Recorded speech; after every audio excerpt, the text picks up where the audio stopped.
Paper Flowers. Chapter 14. Testing.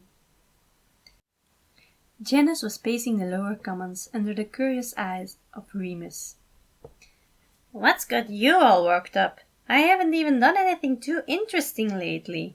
The obscure creativity wandered from his spot in the kitchen sink. "Your brother! Have you heard of the script he's writing with Thomas?" The scale man wondered. "Yeah, New Year's resolutions are scams, but you knew that already." Remus shrugged, not very impressed with this big revelation. "He's making Virgil go against me," Janice insisted. "The script was approved by him, wasn't it?" Remus recalled. Lately, Roman didn't bring out anything that didn't have Virgil's full support, it seemed. "That's because we had a fight right before. He took advantage of Virgil being upset with me," Janice insisted stubbornly. Remus was a bit surprised that Janice seemed to be lying. "How would Romy even know?" Remus wondered. Virgil wasn't exactly known to randomly open up to others. They always had to drag what was bothering him out of him. "Apparently he has given him a place in the imagination," Janice grumbled, displeased. "They're friends. It'll end in heartbreak. I just know it." Remus tuned out for the rest of Jay's venting. "Romano and Virgil were friends now, huh? Well, if Jay was worried they wouldn't stick together, then Remus could do something about that." "Where is it?" Roman mused, frustrated, as he searched his room for his crown yet again. "Quincy!" Roman looked up at the loud knocking on his front door. He paused his search and opened the door. "Anxiety?" he asked, perplexed. "My copy of the Tales of the Brothers Grimm is gone," Virgil told him. "I swear I don't have it. I have my own," Roman vowed. "I know." Virgil waved a piece of torn paper. "And I know who did. Are you missing something?" he wondered. Roman blushed. My crown," he admitted. No one knew he had a crown. It was his personal guilty pleasure. But he feared he'd come across as too self-absorbed if he was seen wearing it. The others already thought he found himself more important than the rest of them. He didn't need to give them proof. It just made him feel more confident. Virgil didn't even pause, though. "Alright, let's see if we can find the other half of this note," he grumbled. Roman, relieved that he was not met with any negative reaction, allowed his friend to pass. "Where was it supposed to be?" the hooded side wondered. I have a place I put it when I'm not using it," Roman said as he walked to his vanity and opened the drawer. It had velvet lining on the inside, a good place to keep something as precious as a crown safe. Virgil moved past him and inspected the inside, retrieving another torn piece of paper that had been stuck to the back. "You wouldn't have noticed it if you didn't know to look for it. Seems he wanted you to be in the dark, or he simply didn't think things through, which might be the case," Virgil mused, as he held the papers together, prompting them to fuse with the unappealing smell of burning laundry. "We're talking about your brother, after all," he concluded, as he showed Roman the finished paper. Roman accepted it, already in a foul mood. Remus never asked to play. He decided they were in the middle of a game and there was little that could be done other than play along. "Got your treasure, come find it on the other side," he muttered. "Great. I'll be back," he sighed as he retrieved his sword and cleaved the doorway to his brother's side of the imagination in the air. Excuse me, I'm coming too," Virgil objected. Roman was taken aback by that. "But Remus's domain. Are you sure you want to venture there?" he asked. Virgil cracked his brow. "Pretty sure this invite is for the both of us. And he was in my room. I'm going to kick his butt," Virgil insisted. Roman chuckled.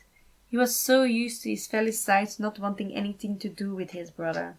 Too gross for Patton, too chaotic and unreasonable for Logan.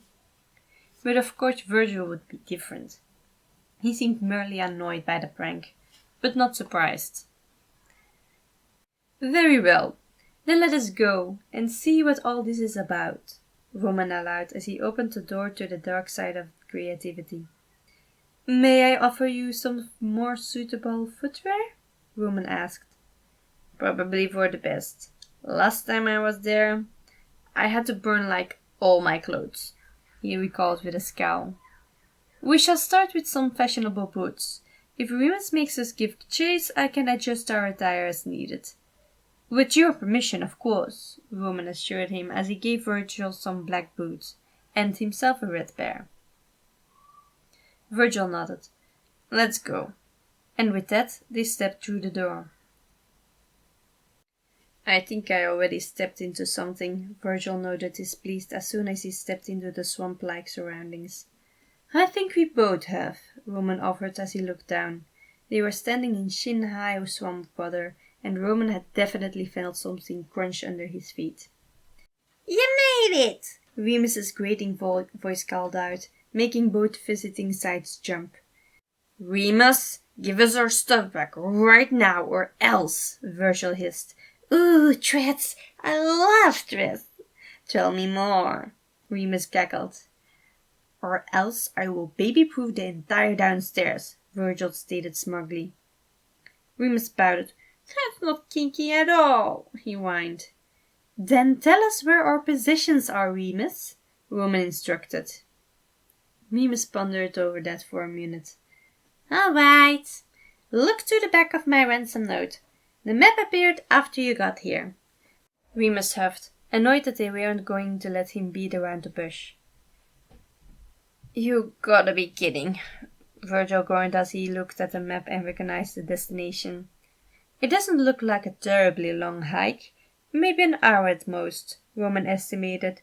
"When is the last time you hiked through Remus's swamp?" Virgil countered. Roman lifted his chin defiantly. "Oh, ye of little faith! You shall see. I am determined to maintain my winning streak. Though it is unusual for you to grant me an audience, Remus. What's the occasion?" Roman wondered. Remus cackled. "What makes you think Worrywart isn't in cahoots with me to sabotage you?" Remus suggested. Roman turned to Virgil. "Are you planning to work against me on this quest?" he asked Virgil. "No," Virgil replied without hesitation. "There! Now if you'll excuse us, we have treasures to recover," Roman stated. "May I?" he asked Virgil. "You'll be whining about whatever you have in mind all day if I say no, won't you?" Roman shrugged. "Maybe. But does that mean I can?" Virgil sighed and rolled his eyes dramatically, but there was a small smile tugging at the corner of his mouth. "Sure, but it better not be anything lame," he warned. "Oh, I wouldn't dream of it!" Roman grinned as they switched to outfits more suited for a trek to the swamp. Virgil had some rogue inspiration, while Roman's was a more stylish Indiana Jones-like ensemble. "So, what do you think?" Roman asked as he adjusted his hat. Virgil snatched the iconic headwear from the prince's hands. "I think you look much better in your crown, your highness," he teased as he started heading in the direction the map indicated they should go. "Good luck!" Remus sing-songed as he watched them disappear, cackling as Virgil flipped him off. Satisfied that it all seemed on the up and up, Virgil seemed comfortable around Row, and Roman trusted him on his word. Jenny was probably worried over nothing. "Did it really look that bad on me?" Roman wondered after a few minutes hiking. "I never said it looked bad, Princey. I said your crown will suit you better. How come I never seen you wear it?" he wondered. "Oh, well, it's more of a... It seems excessive for everyday use, doesn't it?" Roman smiles awkwardly as he cuts away a path ahead of them, not looking back to Virgil to hide his blush. "I guess," Virgil allowed, not wanting to push the issue unnecessarily. They moved forward in silence for a few minutes, which Virgil found unnerving. A quiet Princey was never a good sign. "Well, I'll feel honored that I'll get to see you in it then, seeing as it is such a rare sight for us mere peasants," he grinned, a slight teasing in his tone. Roman smiled a little. You really want to see me in a crown? I would have thought you'd think it was, too extra, he asked carefully. Well, yeah, but that's perfect for you. And you are fine the way you are, he explained as he climbed over some roots. I suppose you have a point, Roman mused. Hush, Virgil hissed as he signaled for his companion to stop. Something is heading this way. It's pretty big, he whispered. Then we better make quick work of it, Roman said confidently. Okay, here we go, Virgil muttered as he pulled Roman along to find higher ground in a tree. Remus observed from a distance as the crochiton was quickly rendered to nothing but hand-deck material by the duo he'd sent on this quest. It seemed like they would make it to the final tests without much trouble. See? I told you wouldn't be slowed down too much by Remus's best. We'll reach our destination right on schedule. Roman grinned a little smugly after they'd disposed of their third foe. I suppose. I'm pretty impressed. I knew you could fight. But that was something else, Virgil allowed. Well, you didn't do bad yourself, gloomy gladiator. Now come on, our destination is right around the corner. The banter had remained light after their rough start, and now they were indeed arriving at the Black Lake. All right, Remus, where is our stuff? Virgil called out as he looked around. The crown was too bright, so I put it somewhere it wouldn't sparkle. Remus grinned. Of course you did, Virgil grumbled as he started taking his shoes off. Anxiety, what are you doing? Roman wondered. Your crown is at the bottom of the Black Lake. I've been down there a few times. Nightmares reside there. It's basically my home turf. I'll be fine. You, on the other hand, will be torn apart. They're pretty territorial, he warned. Roman hesitated and then conjured a long rope. If anything happens, pull the rope and I'll pull you up. I don't care if you have my crown or not. You are more important. Promise? Virgil tied the rope around his waist. Okay. Tug if you want to check in. I'll pull once if I'm good. If I'm tugging like a maniac, I need help. Roman nodded, and with that, Virgil drove in. You didn't add anything to the lake that might... Oh no, even if I did, Emo's nightmares would have torn it apart. They think Virgie is one of them, so they'll let him come and go as he pleases. Mostly. Roman looked up with a frown. Mostly, he asked. Yeah, sometimes they are bored and want him to stay around a bit longer.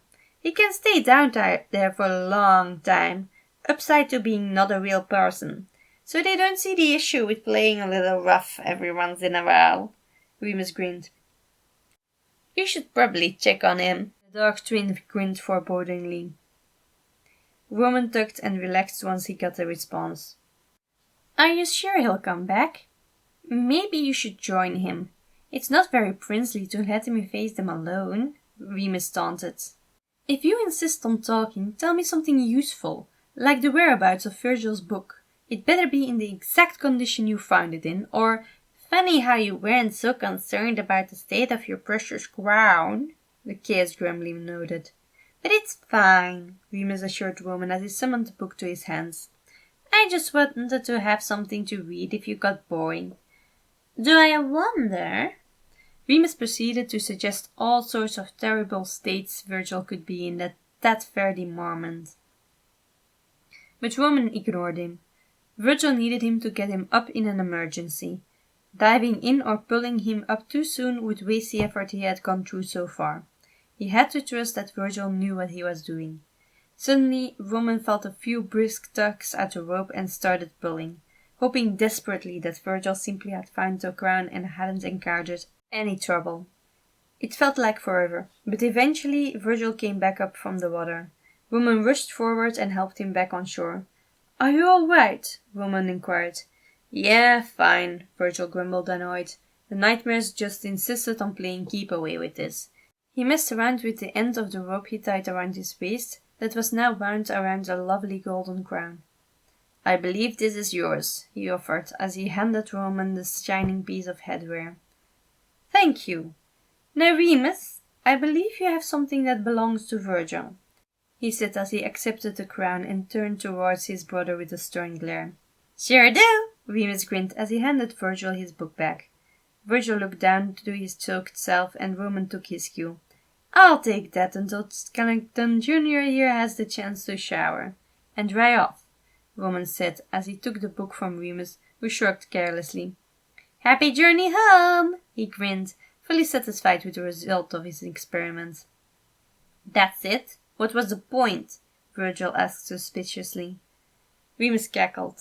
Hear that, Romy? He wants to know what the point was. Roman sighed. The point was that Remus felt like messing with us. And he did.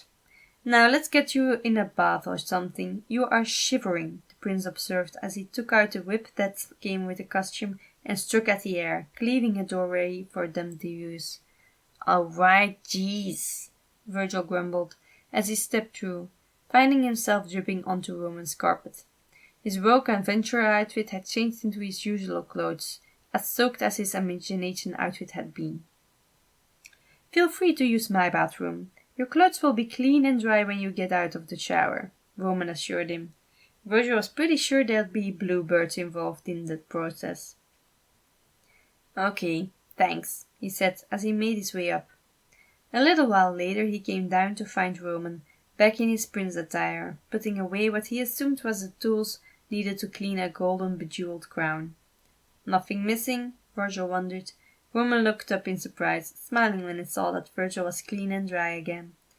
No, everything is in order. Thank you once again, Virgil, he said warmly. No problem.